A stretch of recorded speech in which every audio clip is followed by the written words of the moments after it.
આજે રમેશભાઈ દેલવાડિયા કે શહેર ભાજપ પ્રમુખ કે જો એમના આજે જોગાનુજોગ મારે એમને રૂબરૂ એમના પરિવાર સાથે આજે મળવાનો એક વિશિષ્ટ અવસર મળ્યો છે.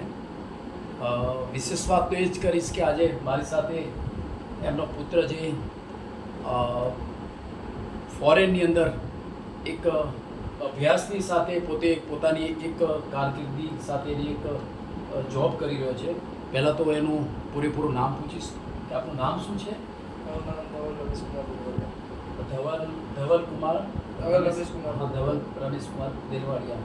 આપે પ્રાઇમરી શિક્ષણ ક્યાં મેળવેલું શરૂઆતની અંદર?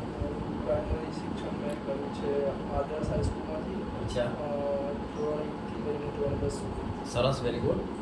ગુજરાતી મીડિયમમાં હતું ત્યાં. બરાબર. પછી 11-12 ધોરણ મેં સાયન્સ કર્યું છે SCW હાઈસ્કૂલમાંથી. બરાબર. અને એના પછી બેચલર્સ ડિગ્રી એન્જિનિયરિંગ કરવા માટે હું 4 વર્ષ સુરત. બરાબર, સુરત કર્યું તમે?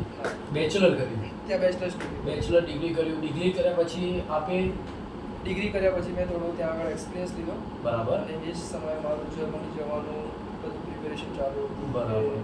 કોમ્પિટિટિવ એક્ઝામ આપવી પડે વેરી ગુડ. બરાબર, બહુ એ ફાઇન. બધું શીખ્યું અને પછી હું 2019માં જર્મની શિફ્ટ થયો 2000 માસ્ટર્સ માસ્ટર ભણવા માટે. એટલે 2019ની અંદર આપ જર્મનીની અંદર ત્યાં માસ્ટર ભણ્યા. અભ્યાસ કરતો હતો. અચ્છા, આપણે જે અભ્યાસ મેળવ્યા પછી આપ જર્મની જે પહોંચ્યા છો, અત્યારે હાલની કારકિર્દી તમારી ત્યાં શરૂઆત કરી છે. આપ ત્યાં અત્યારે હાલ સ્ટડી બેઝ પછી અત્યારે ત્યાં શું કામ કરી રહ્યા છો આપ? તો મેં મારું માસ્ટર્સ ચાલુ કર્યું 2019માં અને કોરોનાના લીધે થોડું લેટ થયું. યુઝ્યુઅલી 2 વર્ષનો કોર્સ હોય પણ અમે 3 વર્ષ કર્યા માસ્ટર ડિગ્રી પૂરું કરતા. પણ એની સાથે મેં ઇન્ટર્નશિપ્સ ને સ્ટુડન્ટ જોબ બહુ સરસ. ટેકનિકલ ઘણું બધું કામ કર્યું. એના લીધે મને જોબ મળી. એક અમેરિકન કંપની છે, એમાં એઝ અ સસ્ટેનેબિલિટી મેનેજરનું કામ કરું છું, વેરી ગુડ. જે મોસ્ટલી એન્વાયરમેન્ટ પ્રોટેક્શન અને ક્લાઇમેટ ચેન્જ માટે કામ કરે છે.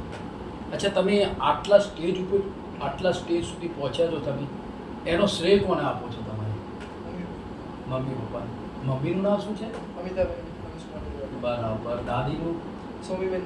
અચ્છા, અને દાદાનું નામ શું છે? સોમાજી. Very good. એ પોતે અત્યારે મારી સાથે વાતચીત એવી કરી કે પોતે આટલા સ્ટેજ સુધી પહોંચ્યા છે એ એમના મમ્મી પપ્પા અને એમના ગુરુજીના આશીર્વાદથી આટલા સ્ટેજ સુધી પહોંચ્યા છે. એમને સુંદર મજાની સરસ મજાની વાત કરી મારી સાથે. વિશેષ હું તમારી સાથે એ વાત કરીશ કે આપ આટલો ઉચ્ચ અભ્યાસ સાથે આપ તમારી કારકિર્દી ત્યાં જર્મનીની અંદર શરૂઆત કરી છે. સમાજને આપ શું સંદેશો પાઠવવા માંગો છો? હું શોર્ટમાં એ આન્સર આપીશ કે અત્યારે જે પ્રમાણે કોમ્પિટિટિવ માર્કેટ છે, બરાબર. બધી જ નોલેજ લેવું પડે. યસ. અને તમારે ગ્લોબલ ટોપિક્સ શું ચાલી રહ્યા છે એના પર ફોકસ કરવું પડે. As well as climate change અને એન્વાયરમેન્ટ પ્રોટેક્શન બહુ મોટો ઇસ્યુ છે, તો તમારે એનું બી ધ્યાન રાખીને ડેવલપમેન્ટ માટે કામ કરવું છે. સમાજને બહુ સરસ મજાની વાત કરી કે તમે પરિસ્થિતિ સાથે વાકેફ રહીને તમારે સ્ટડી બેઝને આ બધું કરવું જોઈએ. ખાસ સમાજને તમે એવો કેવો સંદેશો પાઠવવા માગો છો કે આપ ઉચ્ચ લેવલ સુધી સ્ટડી બેઝ પ્રાઇમરીથી અહીંથી શરૂઆત કરી ઉચ્ચ લેવલ સુધી જર્મની સુધી પહોંચ્યા છો, તો સમાજને આપ શું એવું કહેવા માગો છો કે આપના વર્તમાન સમયના બાળકોને ત્યાં સુધી પહોંચાડવા માટે શું સંદેશો પાઠવવા માગો છો? તો એમના માટે હું સંદેશ આપવા માંગીશ કે education is the key for success. Very good. તમે લાઈક કોઈ બી વસ્તુ માટે હોપ ના છોડો. તમારે મહેનત કરતું રહેવાનું અને તમને જે જોઈએ છે મળશે જ. મહેનત કરતું રહેવાનું અને એજ્યુકેશન ઇઝ ધ ઓનલી કી. એમણે સરસ મજાની વાત કરી કે દરેક પરિવારે પોતાના બાળકોને ચોક્કસથી શિક્ષણ આપવું જોઈએ. જો શિક્ષણ આપશો તો જ આપણું બાળક ઉચ્ચ સ્તર સુધી પહોંચી શકશે. એવી પણ બહુ સુંદર મજાની વાત કરી. હું તમારી પાસે એક એવી વાત જાણવા માંગીશ કે ત્યાંની લેંગ્વેજ જે ભાષા છે એ ભાષા શું બોલવામાં આવે છે? દાખલા તરીકે હું અત્યારે તમારી પાસે આવ્યો છું અથવા મારે બજારમાં જવું છે અથવા મારા મિત્રો આવ્યા છે, તો શું એનું કેવી રીતે બોલવામાં આવે છે ત્યાં આગળ? તો ત્યાં આગળ જર્મન લેંગ્વેજ યુઝ કરવામાં આવે છે. હા. અને હું અગર મારું ઇન્ટ્રોડક્શન આપું કે મારું નામ ધવલ છે, હું ડીસાનો છું અને હું આ અભ્યાસ કરું છું, તો એને હું જર્મનમાં કહીશ Ich bin Dhawal, ich komme aus Indien und Yes. Ich arbeite in Nachhaltigkeit Manager. વાહ વાહ. તો મેં એવું કીધું કે હું સસ્ટેનેબિલિટી મેનેજર તરીકે કામ કરું છું. હા. તમે જે પૂછ્યું કે ચાલો માર્કેટ જઈએ, તો લોસ ગેટ્સ નાક સમ કાઉફન જર્મનમાં એ રીતે કહેવાય. બરાબર. ત્યાંની લોકાલિટી કેવી છે ત્યાંની? લોકાલિટી સારી છે. વાતાવરણ બહુ સારું છે. મોસ્ટલી ત્યાં આગળ વરસાદ અને ઠંડુ વાતાવરણ હોય છે. બરાબર. પણ ગરમી ક્લાઇમેટ ચેન્જના લીધે 30 ડિગ્રી 33 ડિગ્રી પહોંચી જાય. બહુ સરસ. મારી સાથે બહુ સરસ મજાની વાતો કરી એમની કે વર્તમાન સમયની અંદર બાળકોને શિક્ષણ સાથે ખૂબ તૈયાર કરી અને શિક્ષણ ખૂબ મહત્ત્વનો ભાગ છે એવી પણ વિશેષ વાતો કરી. ત્યાંની ભાષાની પણ મને જાણવાની વાત કરી. હું એમને ખૂબ શુભેચ્છાઓ પાઠવું છું.